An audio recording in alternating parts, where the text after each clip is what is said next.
Fourth, frequently asked questions. Fatima is for the Catholic Church. Sisters and brothers, away, no hear me, Pastor Melo speaking. Today we are addressing the answer to the fourth frequently asked questions about the Mystery of Fatima. What are we concerned by the Mystery of Fatima?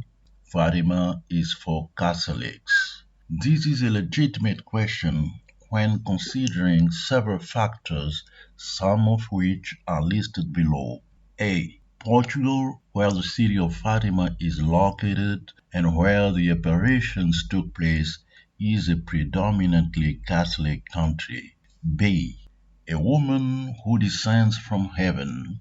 For the Catholic Church, it can only be the Madonna, the Mother of Christ. As we know, she is the subject of fervent adoration within the Roman Catholic Church. C. The lady supposedly asked to recite the Rosary in her honor and to consecrate Russia to her Immaculate Heart.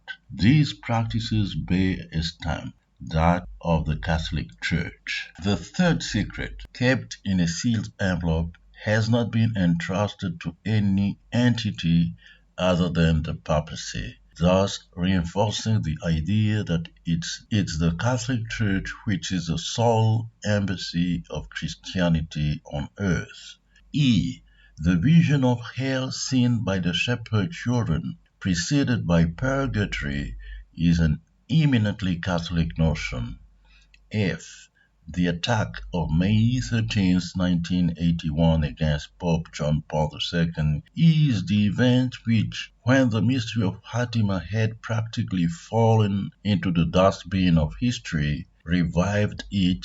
The coincidence between the date when the operations started and the terrorist attack against the Pope being undeniable. G. John Paul II took this opportunity to relaunch adoration of the Madonna, going on pilgrimages several times to Fatima and to his native, very Catholic Poland to thank Mary for having saved his life. 6. H.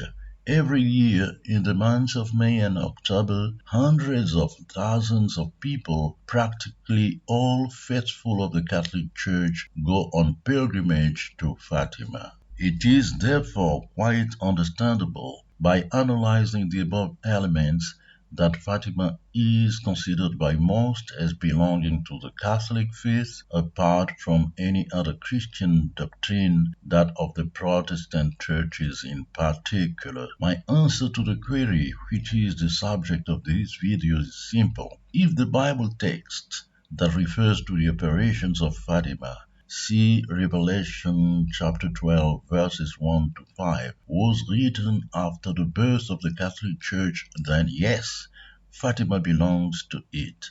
But if the aforementioned biblical prophecy predates the existence of the Roman Catholic Church by at least 3 centuries, then Fatima cannot concern the Catholic Church alone, but the Christian faith as a whole. In this regard, I appeal to all to have the humility to recognize that no one, apart from the Creator, has a monopoly on truth. Concerning the cult rendered to the Lady of Heaven, the very one whom Catholics call the Blessed Virgin, the Virgin Mary, the Madonna, the Mother of God, and so on, myself, Pastor Melo, although I do not belong to the Catholic Church, I have to testify that I experienced an event which confirms the imminent place of this lady in heaven. The Lady of Heaven is not a Catholic invention. This extraordinary event happened in March 1983, almost 40 years ago. I was in Belgium, in Brussels, more precisely. I had just got off the train that had taken me from Paris to Brussels at a station called Gare du Midi. From there, I took a taxi to drive me to a popular district of Brussels. It was around midnight. I was sitting in the back of the car.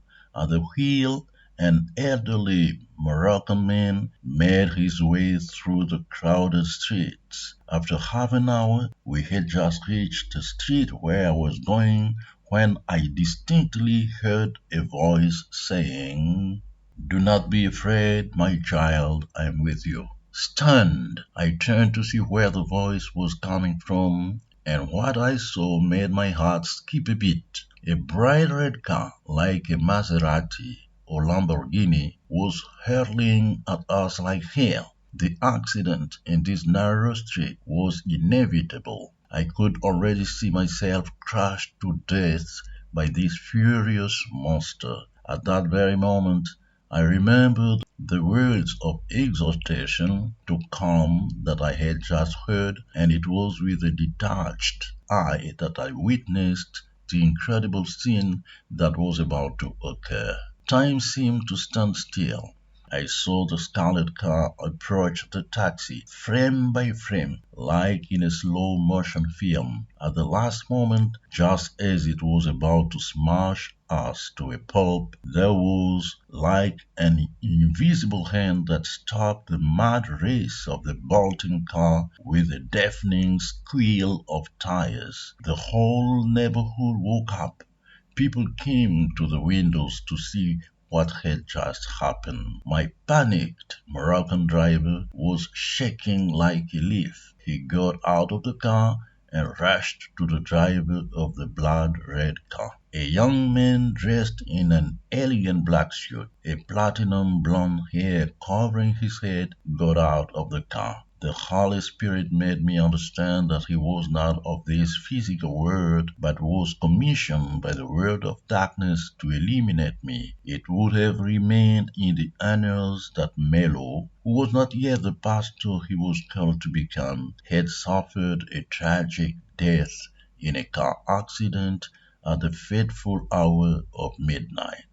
The story does not end there. Still in a cool mood, I prevented the taxi driver, foaming with rage, from jumping on the neck of the mysterious dark-suited blonde character who, strangely enough, had not uttered a single word. I then paid the taxi driver and went up to the third floor of the building where a cousin of mine was waiting for me.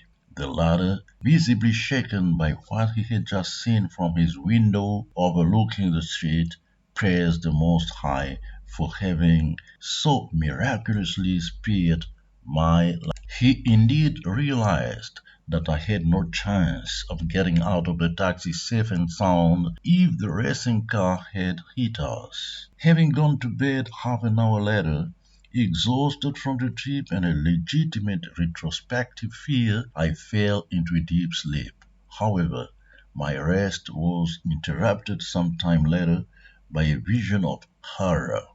A group of monsters of the undead type. To get a more precise idea of it, please refer to Thriller, Michael Jackson's most famous clip displaying gruesome zombies were rushing to catch me. Just as they were about to grab me, an iron curtain fell out of nowhere between those vampires and me. Stunned with horror, my heart beating wildly, I observed the grimacing monsters in their clothes from beyond the grave, growling and huffing, their skeletal hands with hooked fingers, rapacious nails clinging to the railings of the iron curtain. This image suddenly faded, and what my eyes saw made me pass from absolute horror to divine ecstasy. I saw a lady of indescribable beauty with a complexion of golden bronze.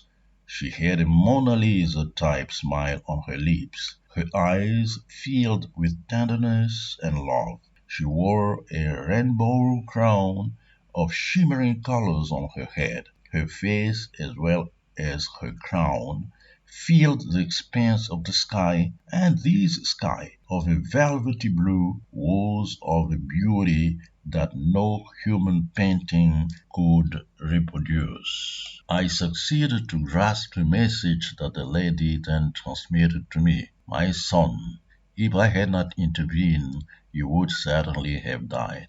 I must have emitted two resounding cries, the first of horror at the sight of the undead, and the second of delight at the sight of the Lady of Heaven. These two cries woke up my cousin, who rushed into my room to see what was happening. My cousin's name is Eddie Kisoka. He still resides in Brussels, where he practices medicine. A day will come when he will testify to the truth of this account. This is my testimony about the Lady of Heaven.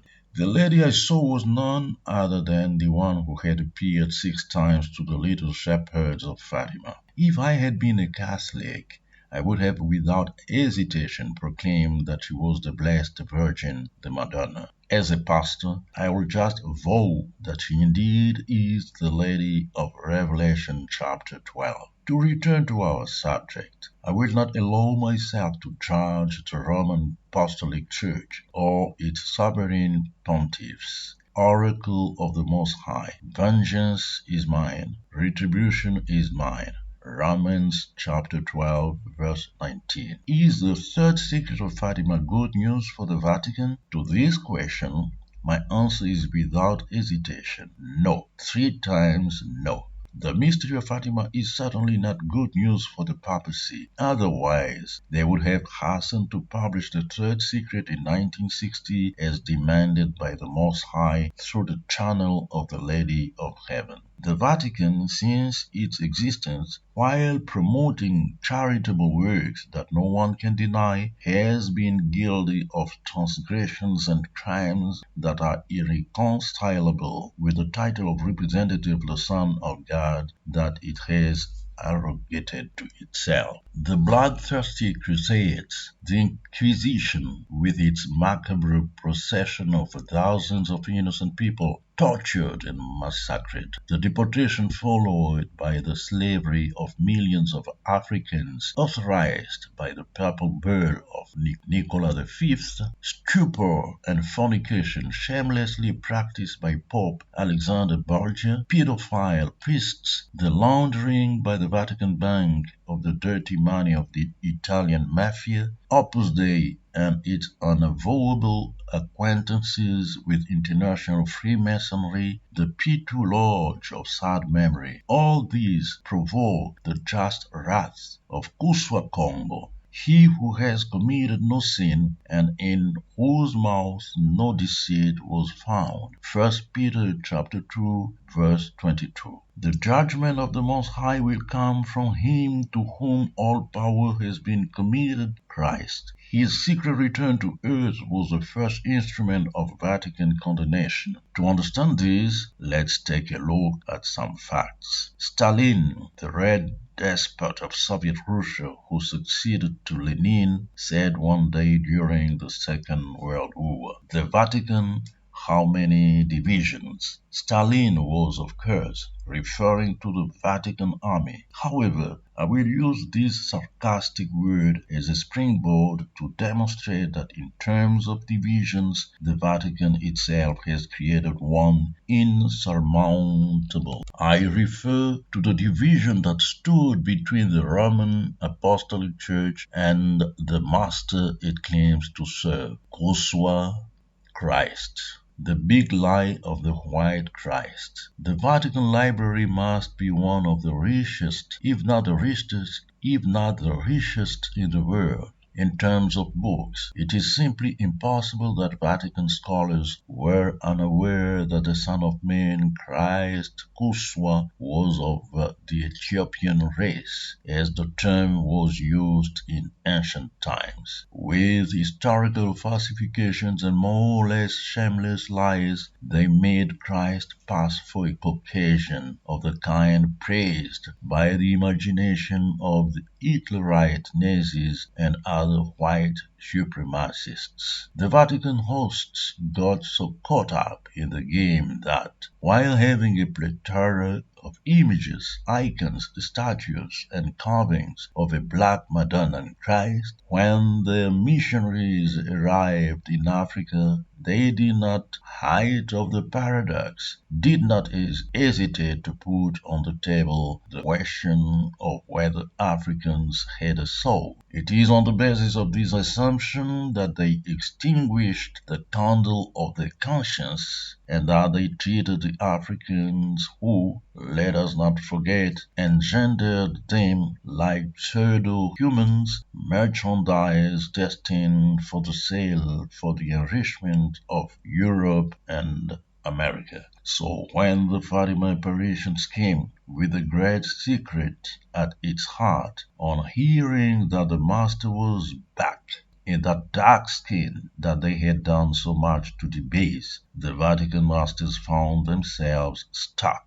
How to announce this news to the world without all of a sudden leaping into the eyes of the whole human community their lies, crimes, and other turpitudes. The man of sorrows, the Negro accustomed to suffering, like the one whose face is turned away, who had appeared in Angola, in an overseas province of Portugal, had become, as from the year of grace 1960, the stumbling block on which all popes, with the exception of John Paul I, would stumble. To remove from above their heads this sword of Damocles, they tried the final solution, namely to eliminate by all means the man of Fatima, but in vain, because he is, by the oracle of John chapter 10, verses 17 to 18, indestructible. You will therefore understand, sisters and brothers, that the mystery of Fatima is not pro-pop but anti-pop. Indeed, it is a ticking time bomb, the third secret timer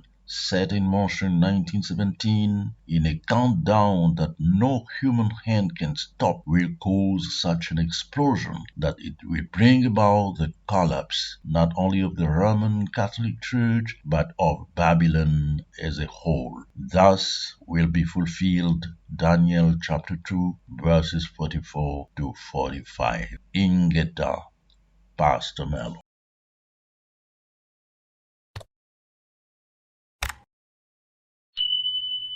C'est loué e monongele lusala e luvu vamu